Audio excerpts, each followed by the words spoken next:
Bonjour! Dans la vidéo d'aujourd'hui, je vais vous montrer comment améliorer l'autonomie de la batterie de votre Samsung Galaxy A27.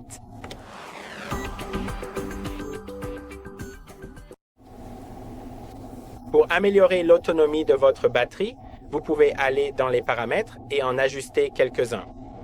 Tout d'abord, allez dans Affichage.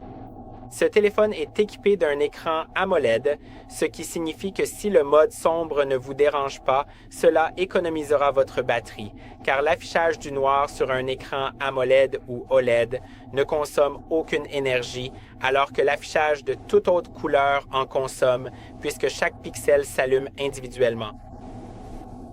Je le laisse en mode clair parce que ça rend mieux à la caméra, mais personnellement, je l'utilise généralement en mode sombre.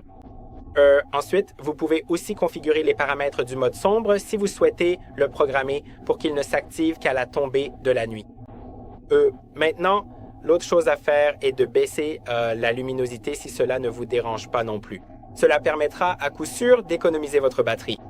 Ensuite, le point suivant concerne la fluidité des mouvements.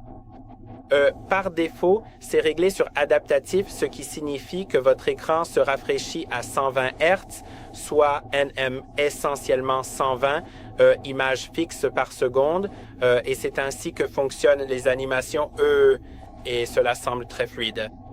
Mais cela consomme plus d'énergie que le mode 60 Hz, qui peut également être sélectionné dans le mode standard.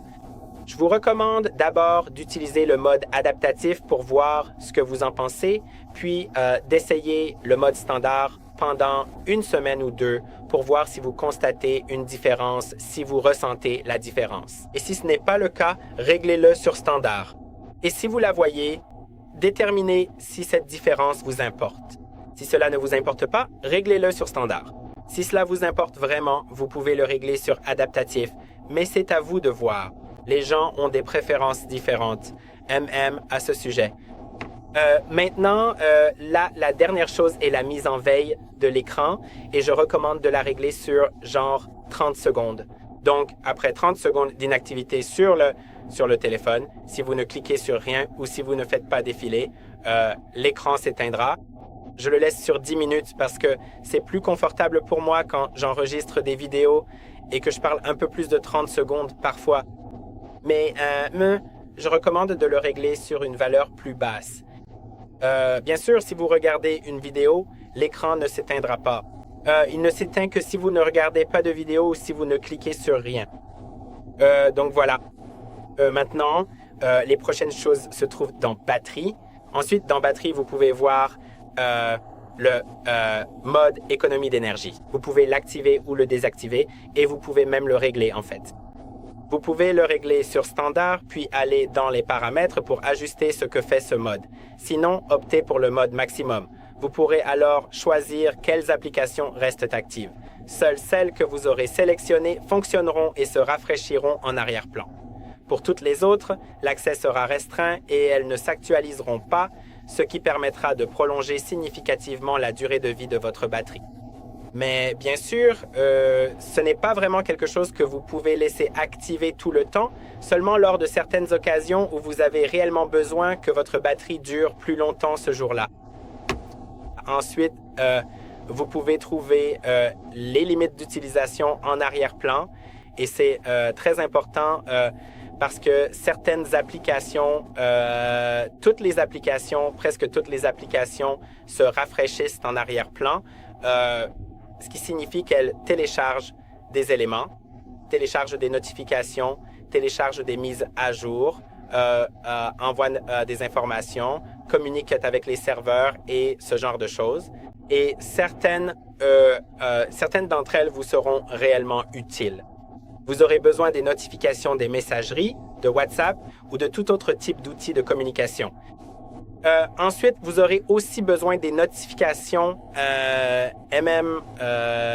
d'applications comme votre domotique. Par exemple, si votre téléphone est connecté à votre climatiseur à la maison et s'il y a une anomalie, vous recevrez une notification et vous en aurez probablement besoin et ce genre de choses. Vous aurez bien sûr besoin que les notifications se rafraîchissent en arrière-plan, de rester connecté et ce genre de choses.